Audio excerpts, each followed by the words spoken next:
everybody, Sarah the Triceratops here, and welcome back. Alright, like I said, we are doing Fearsome Fridays. Today is creepypasta day, and I'm going to start out doing 5 each because these ones I'm starting with are only a minute long. So I'll start out doing about 4 or 5 each, and then for the longer ones, we'll do about 2 or 3 each. So stick with me here. We got 5 coming in this video. I hope you guys enjoy. Here we go. A quiet cabin deep in the woods. My wife was shaking me quietly. I looked around the cabin. The girls must have gone to bed. The fire had burned down to embers. My glass of scotch was still in my hand. Something is tapping on the porch. Then I heard it too. I grabbed my axe and lit the lantern. I opened the door expecting a raccoon or a skunk, but instead I found a boy of about 10 years old. He stared at me petrified for a moment, then bolted down the path through the woods. I gave chase.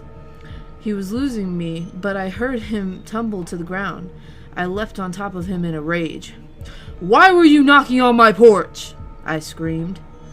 "My uncles told me to," he stammered. I was no longer angry, but confused. "But why?" I asked. "To get you out of the cabin." The cashier.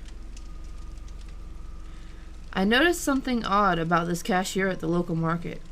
It was 2 p.m., but he didn't greet everyone with "good afternoon." Instead, he greeted mostly adults with "good afternoon." Younger people he greeted with "good morning," and elderly with "good evening." What a silly game. I walked up to him, not being old enough to be called an adult. I expected a "good morning" from him, or something like that. He looked up at me. His friendly smile suddenly faded, and his eyes expressed something else as well. Sadness. Then he said to me, "Good night." Crying isn't going to help. I pointed the gun at the sick bastard who killed my wife. He sobbed as he feared for what was to come. I pulled the trigger. If only he spoke and tried to reason with me, then maybe he could have lived. But that was obviously not going to happen. After all, he was born just a few minutes ago. The deal not taken. Death knocked my door last night in need of a soul.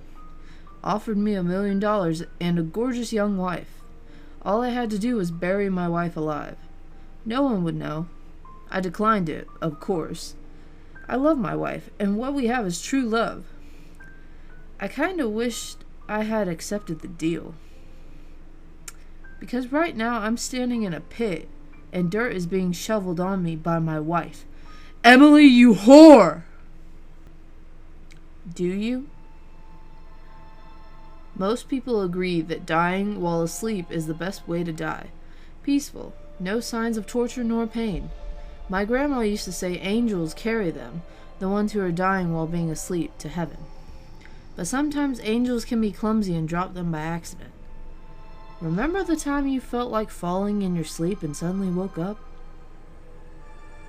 Well, do you?